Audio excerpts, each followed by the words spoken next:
ओम विद्योदाम समप्रभां मृगपतिं स्कंधस्थितां भीषणां कन्याभिकरवालकेटविलसत् दस्ताविरासेवितां हस्तैश्चक्रगदाशिकेटविशिखां चापं गुणं तर्जनीं बिभ्राणमनलात्मिकां शशिधरां दुर्गाम त्रिनेत्रां भजे। नमस्कार, स्वागत है आपका आचार्य वाणी में। मैं आचार्य डॉक्टर विक्रमादित्य आपके साथ हूं और आज का विषय हमारा है कि मेष राशि वालों के लिए 14 अप्रैल का दिवस, बैसाखी का सुंदर योग जो बन के चुका है, सूर्य परिवर्तित हो चुके हैं और उस दिन विशेष तौर पर रात्रि में षष्ठी अवसर है, चंद्रमा रविवार का योग है और सुंदर तरीके से सूर्य आपके विशेष तौर पर लग्न में व्यवस्थित हो चुके हैं। भगवान सूर्य को सुबह सुबह अर्घ्य दें और उससे कष्ट दूर होने के योग बनेंगे और साथ साथ ग्रह योग दिखाते हैं। विशेष तौर पर षष्ठी का अवसर जो है वो विशेष तौर पर कात्यायनी देवी की आराधना करने का अवसर है। रवि योग विद्यमान है, सूर्य के परिवर्तन के से सुंदर योग बना है। नव सूर्य उदय से लेकर रात्रि तक ये योग बनता दिखाई दे रहा है। कोई नए कार्य आरंभ करने हो तो उसका सुंदर लाभ मिल सकता है। सुबह सुबह भगवान सूर्य को अर्घ्य देकर अपने कार्य को आरंभ करने का प्रयास करें। चंद्रमा परिवर्तन करके जिस प्रकार का योग बनाते दिखाई दे रहे हैं आपकी राशि के अनुसार से थोड़ा ध्यान रखिएगा। कुछ स्वार्थी लोग आपके काम को बर्बाद करने का प्रयास कर सकते हैं। अपने काम में थोड़ा स्वार्थ रखते हुए कार्य करने का प्रयास करें, दूसरों के कामों में ना फंसें, लोगों की मीठी मीठी बातों में ना आए। इस बात का ध्यान रखते हुए कार्य करेंगे तो आपके लिए अच्छा रहेगा। ये षष्ठी स्कंद षष्ठी के रूप में तिथि विद्यमान रहती है। माँ कात्यायनी की आराधना करने का अवसर है। तो भगवती का मंत्र है सर्वा बाधा विनिर्मुक्तो धनधान्य सुतान्विता मनुष्यो मत प्रसादेन भविष्यति न संशय।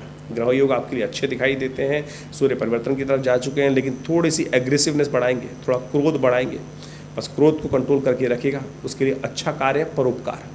जितने परोपकार के कार्य करेंगे, वैसे सूर्य का ये परिवर्तन जो हुआ है उसके लिए हम अलग से एक वीडियो बना के आपको देंगे और उसको सुनिएगा, देखिएगा सूर्य आपके लिए 1 महीना क्या करने वाले हैं। सूर्य राहु से निकलकर निर्मल होकर बड़े सुंदर तरीके से उच्च राशियों में विद्यमान होकर मंगल की राशि में, राजा की राशि में, जो इस वर्ष राजा है, एक राजा जो विशेष तौर पर विशेष राजा है, सूर्य नारायण के रूप में जाने जाते हैं, समस्त ग्रहों के अधिपति माने जाते हैं, वो इस वर्ष के राजा के घर पर पदार्पण कर उच्च भाव में उपस्थित हुए हैं। तो आपके लिए बड़ा उन्नतिदायक योग बनता दिखाई दे रहा है। इसको आपको संभाल कर रखना है, बस गुस्सा कहीं सब चीज़ बर्बाद ना कर दे, इस बात का ध्यान रखिएगा। 15 अप्रैल का दिवस और जो है वो सप्तमी तिथि है, सोमवार का अवसर है और साथ साथ कर्क राशि में चंद्रमा प्रवेश करेंगे, लेकिन पूरे दिन के बाद रात्रि में 9 बज के करीब 42 मिनट पर ये योग बनेगा। कालरात्रि भगवती की आराधना करने का अवसर है। समस्त कष्टों का संहार करने वाली देवी, ऐसी भगवती जो समस्त कष्टों का संहार करती है। देखिए जीवन है, जब हम चलते हैं तो उसमें कष्ट भी आते हैं। उस कष्ट समस्या का निवारण करने के लिए जो भगवती का दिव्य स्वरूप है, यानी हमारे जीवन में कष्टों को संहार कौन करेगा? माँ भगवती ही करेंगे ना। देवताओं के जब जीवन में कष्ट आया तो माँ भगवती ने स्वयं उपस्थित होकर वहाँ कहा कि मैं तुम्हारे समस्त मनोरथ सिद्ध करने के लिए उपस्थित रहूँगी। कि जय भी जो मंत्र हमने अब कुछ देर पहले कहा था, सर्वा, ये भगवती ने स्वयं कहा है, सर्वा बाधा विनिर्मुक्तो धनधान्य सुतान्विता मनुष्यो मत प्रसादेन, कि जो मेरी आराधना करेगा उनको विशेष तौर पे कहा गया है धन धान्य समस्त प्रकार की समृद्धि, संतान, सब प्रकार के सुख में देने का इसमें कोई संशय नहीं है, अवश्य प्राप्त होंगे। माँ भगवती का स्वयं दुर्गा सप्तशती के 12वें अध्याय में ये वचन है। तो फिर सुंदर तरह से आराधना करें, कष्टों को भी संहार माँ भगवती करेंगी। ग्रह योग की बात जो है आपकी राशि के अनुसार से सुंदर बना हुआ है, परिवर्तन का योग है, महत्वपूर्ण है, लेकिन स्वास्थ्य का थोड़ा ध्यान रखने की ज़रूरत है। स्वास्थ्य का, ब्लड प्रेशर का थोड़ा ध्यान रखते हुए कार्य करेंगे तो अच्छा रहेगा। भद्रा है इस दिन विद्यमान, जो करीब दोपहर को 12:11 से आरंभ होगी और रात्रि 12 बजे तक चलेगी। तो ऐसे में दोपहर के बाद यानी 12 बजे के बाद 12:11 के बाद नए कार्यों को आरंभ करने से बचना चाहिए। भगवती कालरात्रि की आराधना करें, समस्त कष्ट दूर होंगे। कष्टों को दूर करने का अद्भुत योग बनेगा। 16 अप्रैल का दिवस विशेष तौर पर जो है वो अष्टमी का अवसर है, महाअष्टमी का। कहा जाता है कि जो महाअष्टमी के दिन माँ भगवती को पंचमकारों की आहुति देते हैं, साक्षात देवता बन जाते हैं। तो पंचमकार काम, क्रोध, मद, लोभ, मत्स्य, महिष इत्यादि जो हैं, जिनको मकार कहा जाता है, मत्स्य, मांस, मदिरा जो है, ये पंचमकार के रूप में जाने जाते हैं। तो वास्तविक तौर पर लोग समझ जाते हैं कि मत्स्य, मांस, मदिरा जो है ये तो सब एक सांकेतिक नाम है। इनकी बलि नहीं, काम, क्रोध, मद, लोभ की बलि, जो इनके जो वास्तविक अर्थ हैं उनकी बलि जो भगवान को देते हैं, उनकी जो आहुति भगवती को समर्पित करते हैं, वो जो भगवती के भक्त बनते हैं, काम, क्रोध, मद, लोभ, ईर्ष्या, द्वेष, इन सबको समर्पित करके वो भगवती की खासतौर पर भक्त बनकर कार्य करने का प्रयास करते हैं। उनके जीवन में माँ भगवती प्रसाद स्वरूप में समस्त मनोरथ सिद्ध करने के योग बनाती हैं।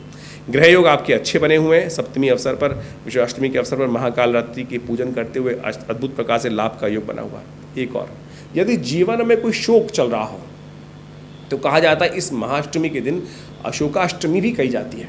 अशोक के, देसी अशोक के पेड़ के नीचे जाकर माँ भगवती का सुंदर तरीके से सर्वमंगल मांगल्ये शिवे सर्वार्थ साधिके शरण्ये त्र्यंबके गौरी नारायणी नमोस्तुते, इस मंत्र से यदि 108 बार यज्ञ कर लिया जाए तो समस्त शोकों का नष्ट करने का योग बन जाता है। तो अवश्य इसको करने का प्रयास करें। मंगलवार भी है और यदि अशोक के पेड़ के नीचे जाकर हनुमान जी का स्तवन कर लें, राम जी का स्तवन कर लें, रामायण का पाठ कर लें, सुंदरकांड का पाठ कर लें, क्योंकि अशोकाष्टमी जो है विशेष तौर पर माँ भगवती जब स्वयं अशोक के वन में विराजमान थी, तब हनुमान जी ने राम कथा जब सुनाई थी, तब उनके समस्त मन का शोक भाग गया था। तो आप भी सुंदर तरीके से इस कार्य को करें। देखिए, मन में यदि शोक चल रहा है, कष्ट चल रहा है, तो बड़ा सुंदर तरीके से इसको दूर करने का अवसर आपको प्राप्त होगा, कष्ट दूर होंगे। और जब बात कर लेते हैं 16 अप्रैल की, 16 अप्रैल को के बाद अब 17 अप्रैल की बात करते हैं। नवमी का अवसर है और साथ साथ बुधवार का योग पड़ रहा है, महानवमी है, रामनवमी है। भगवान राम का सुंदर ध्यान, जिस प्रकार से सुंदर तरीके से हमारा सौभाग्य है कि इस समय पर हम सबको अपने जीवन काल में वो गौरव का अवसर प्राप्त हुआ है कि जिसके अंदर हम सब रामलला के दर्शन उनके जन्मस्थल पर जाकर सुंदर मंदिर में करने का सौभाग्य प्राप्त कर रहा है, जिसके लिए 10-10 पीढ़ियाँ तरस गई। कितने साल, 500 वर्ष के बाद ये सुंदर अवसर आया है। हम सब लोगों ने प्रयास किया, अथक प्रयास किया, ये हम सबके कर्म का प्रभाव ही है। और उस सुंदर तरीके से इस विशेष रामनवमी पर जाकर, पहली रामनवमी है भगवान के मंदिर में स्थापित होने के बाद, आनंद भाव से भगवान का पूजन करें।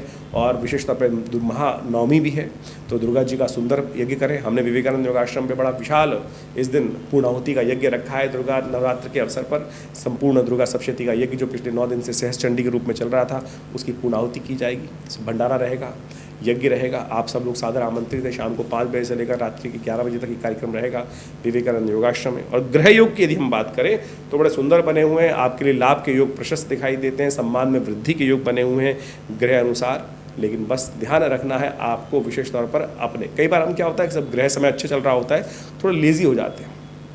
इस समय बुध 12वें भाव में चल रहे हैं आपकी राशि के अनुसार से, और बुध 12वें भाव में जो चल रहे हैं वो विशेष तौर पर अस्त भाव में चल रहे हैं। तो कोई लगातार हमारे कार्यों पे सेंध लगा सकता है, बने बनाए काम को कष्ट देने का योग बना सकता है। थोड़ा ध्यान रखते हुए कार्य करने की ज़रूरत है।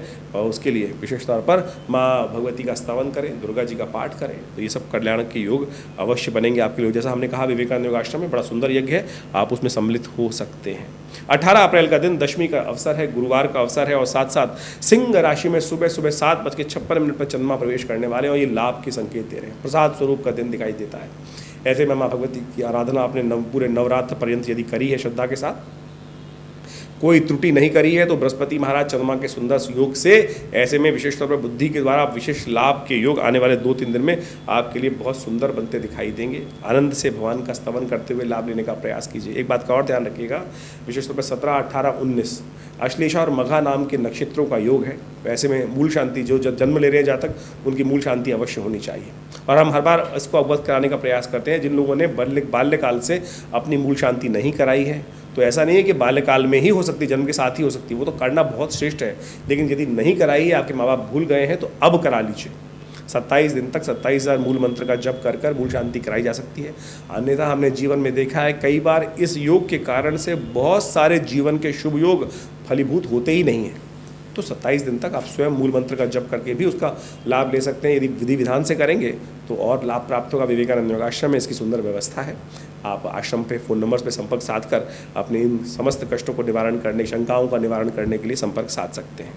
यदि हम बात करें 19 अप्रैल की, तो 19 अप्रैल एकादशी का दिवस है, साथ साथ शुक्रवार का अवसर है। कामदा एकादशी का योग बना हुआ है, साथ साथ भद्रा भी विद्यमान है, जो सुबह करीब 6:47 से लेकर रात्रि में करीब 8:40 तक रहेगी। और ये योग आपके लिए विशेष तौर पर नए कार्यों का आरंभ करने के लिए तो मना करता है, लेकिन क्योंकि भद्रा का योग है, लेकिन एकादशी का पुण्य बड़ा विचित्र है। विशेष तौर पर शुक्रवार के दिन महा एकादशी का अवसर, कामदा एकादशी का दिन है।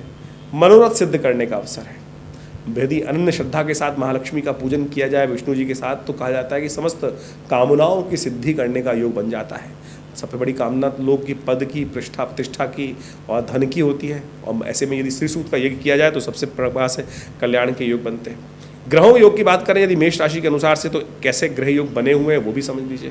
हमारे अनुसार से लाभ के, धन के, आगमन के सुंदर योग बनते दिखाई दे रहे हैं। राज के द्वारा विशेष तौर पर लाभ प्राप्ति के योग बनते दिखाई दे रहे हैं। लेकिन शनि मंगल का टकराव लगातार चल रहा है और सूर्य आपके लग्न में उपस्थित हैं। तो क्रोध के कारण से आप बने बनाए खेल को मत बिगाड़ दीजिएगा। बाकी सब बहुत अनुकूल चल रहा है। शांति के साथ यदि बात विचार करें, ज्ञान के साथ विचार करने का प्रयास करें, अपने प्रभाव को यूटिलाइज करने का प्रयास करें। कई बार क्या होता है कि हम सब कुछ बढ़िया चल रहा होता है लेकिन फिर भी बैल को डंडा मार देते हैं। डंडे का डर दिखाइए, डंडा उपयोग मत कीजिएगा, नहीं तो सब लीप सकता है। शांति के साथ जो कार्य प्यार से हो जाए, शांति से हो जाए, वो बड़ा सुख देने का प्रयास करते हैं। तो इस प्रकार से कार्य करने का प्रयास कीजिए।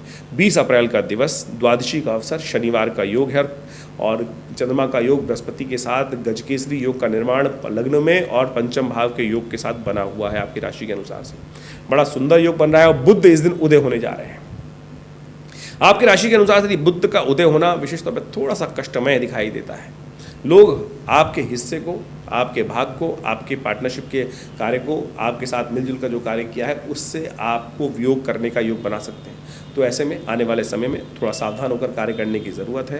कहीं बने बनाए कार्य को, कोई मंगल शनि का टकराव चल रहा है, उग्रता के कारण से कष्ट ना हो जाए, इन सब चीज़ों को ध्यान रखते हुए कार्य करने की ज़रूरत है। देखिए, जन्मपत्री में जो योग हैं विभिन्न प्रकार से, हम उन सब से आपको अवगत कराने का प्रयास करते हैं गोचर के प्रभाव के अनुसार से। ये जो कार्यक्रम हम आपके समक्ष उपस्थित करते हैं, इन सब में ग्रहों के गोचर प्रभाव को, चाहे वो जन्म राशि के अनुसार से हैं, चाहे वो लग्न के अनुसार से हैं, चाहे वो नाम राशि के अनुसार से हैं, चाहे वो सूर्य राशि के अनुसार से, कई प्रकार से ज्योतिष के इन विषयों को आप समझ सकते हैं। प्रभाव होगा यदि सूर्य की राशि, यदि आप ज़ोडिएक साइन की बात करते हैं, यदि उसमें आपकी ये है तो आप उसको जाकर भी देख सकते हैं हमारी राशि के प्रभाव को। यदि आपकी चंद्र राशि के अनुसार से, उसको भी देख सकते हैं। लग्न यदि आपका स्पेसिफिक यही है जो जिसके बारे में हम चर्चा कर रहे हैं, तो वो भी आपका फलीभूत होने का योग बना सकता है।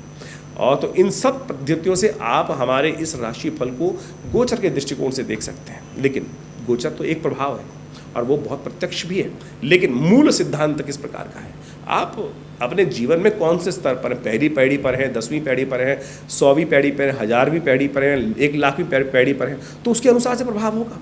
तो जो बहुत सारे लोग बोलते हैं कि राशि राशि में आपने 12 हिस्सों में बांट दिया, जी हाँ, 12 हिस्सों में बांटा, ज्योतिष के सिद्धांत के अनुसार से बांटा, लेकिन हर व्यक्ति अपने एक अलग स्तर पर है, तो उसका प्रभाव अपने स्तर के अनुसार से होगा।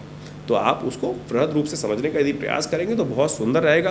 फिर भी दिशाएं, महादिशाएं, जन्मपत्री, मूल जन्मपत्री, षठवर्ग, षोडश वर्ग, इन सब को बहुत अच्छे से देखकर, जन्मपत्री का बहुत अच्छे से एनालिसिस कर आपके बहुत सारे आगे आने वाले समय को जाना जा सकता है और कष्टों को दूर करने का योग बनाया जा सकता है। ये हमारा संस्थान बहुत सारे कार्य इस प्रकार से लगातार कर रहा है। भारतीय योग विज्ञान के संबंध में, पराविद्याओं के संबंध में यह आश्रम करीब पिछले 60-70 सालों से लगातार योग, प्राकृतिक चिकित्सा, भारतीय पराविद्याओं में, ज्योतिष के क्षेत्र में कार्य करता है हमारा आश्रम। ये संस्थान दिल्ली में जमुना पार में स्थित है, विवेकानंद योग आश्रम। हमारे पिता आचार्य श्री केशव देव जी महाराज के सानिध्य में करीब 1960 के दशक में ये कार्यक्रम या संस्थान की स्थापना की गई। एक 100 बेड का पूरा योग, प्राकृतिक चिकित्सा, आयुर्वेद का हॉस्पिटल जो भारत सरकार के पैनल पर भी है और विभिन्न बीमारियों में बहुत सुंदर तरीके से जनता के लिए लाभ का कार्य कर रहा है। कमर दर्द में, डायबिटीज़ में, शुगर में, किडनी के डिसऑर्डर्स में, कई प्रकार की समस्याओं को ठीक करने के लिए हॉस्पिटल लगातार कार्य कर रहा है और भारत सरकार के साथ मिलकर भी कार्य कर रहा है। दिल्ली गवर्नमेंट, भारत सरकार, तो बहुत सारे विभिन्न सरकार के पैनल्स पर भी है और उन सब भी आप लाभ ले सकते हैं। इसके अलावा भारतीय पराविद्याओं के संबंध में, यज्ञ विज्ञान के संबंध में, मुद्राओं के संबंध में आपने देखा होगा कि ये विभिन्न मुद्राएं जो है वो हमारे आश्रम के द्वारा ही इस पूरे विश्व में पहुंचाई गई हैं। आज जो भी लोग हैं हमारी इन मुद्राओं के द्वारा, चाहे वो हृदय रोग की ये मुद्रा है, 3 सेकंड में मृत संजीवनी मुद्रा फर्स्ट एड देने का काम करती है हार्ट अटैक के पेशेंट्स में। जबरदस्त मुद्रा है ये। मेरे पिता आचार्य श्री केशव देव जी की अपनी खोज है। गुस्सा आ रहा है, मन शांत नहीं हो रहा है, ये ज्ञान मुद्रा, पहली मुद्रा ऐसी है कि बिल्कुल हल्का स्लाइटली टच लेकर हाथ ऐसे रख लें, जेब में रख लें, बिल्कुल किसी और दवाई की ज़रूरत नहीं पड़ेगी। कान में दर्द है तो ये शून्य मुद्रा, आपको यूरिन संबंधी समस्या हो रही है, कॉन्स्टिपेशन की समस्या हो रही है तो अपान मुद्रा, ये ऐसी अद्भुत मुद्रा है। और तो और आपके ग्रह प्रभावों को ठीक करने के लिए, यदि बृहस्पति आपका कमज़ोर है तो आप इस ज्ञान मुद्रा का अभ्यास करके अपने बृहस्पति को, नहीं आवश्यकता आपको किसी नग की, नहीं आवश्यकता किसी और चीज़ की, इसको आप मुद्रा कर आप उसका लाभ ले सकते हैं। शनि आपका यदि अनुकूल नहीं चल रहा है, शनि के कष्ट चल रहे हैं, तो आप इस मुद्रा का अभ्यास कर शनि के दोषों को दूर कर सकते हैं।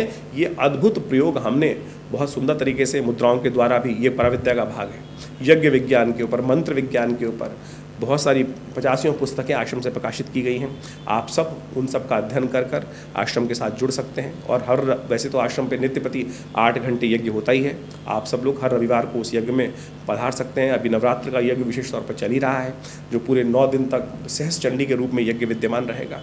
माँ भगवती का सुंदर यज्ञ, माँ भगवती का सुंदर शिव विग्रह जो मुल्तान से पीताम्बरा भगवती का श्री विग्रह हमारे आश्रम पर पधारा। एक व्यक्ति लेके आए वहाँ से ट्रंक में बंद करके 1947 में, और हमारा सौभाग्य है कि वो आज हमारे मंदिर में आश्रम में भगवती का श्री विग्रह प्रतिष्ठित है। चमत्कारी श्री विग्रह है, और उन्हीं के सानिध्य में ये नवरात्र का सहस्त्र चंडी महायज्ञ पिछले अनेक वर्षों से सुंदर तरीके से सब लोग के साथ सम्मिलित प्रयास से किया जाता है। आप भी उसमें सम्मिलित हो सकते हैं। उसकी पूरी विधि आप फ़ोन नंबर्स पे जान सकते हैं। और इस प्रकार के सुंदर कार्य आश्रम पे लगातार चलते रहते हैं। गौशाला का, गौ सेवा का सुंदर कार्य किया जाता है।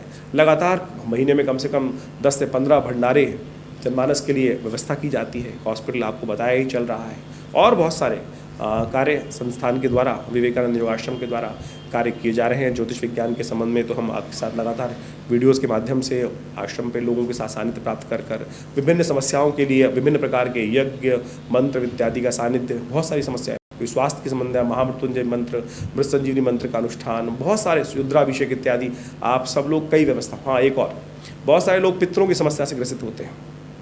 पितृ परेशान कर रहे हैं, पितरों को आप तर्पण नहीं कर पाते हैं, तो उसके लिए भी सुंदर व्यवस्था हमने अपने आश्रम पर रखी हुई है। आप अपनी अमुक तिथि पर अपने पितृ के निमित्त तर्पण, यज्ञ, यदि आप विशेष तौर पर ब्राह्मण भोजन इत्यादि यदि करना चाहते हैं तो उसके लिए भी आश्रम से संपर्क साध सकते हैं। नंबर्स आपके सामने स्क्रीन पर लगातार चलते ही हैं। रुद्राभिषेक कराना चाहते हैं तो उसके लिए सुंदरकांड का पाठ कराना चाहते हैं तो उसके लिए भी सुंदर व्यवस्था आश्रम की तरफ से की जाती है।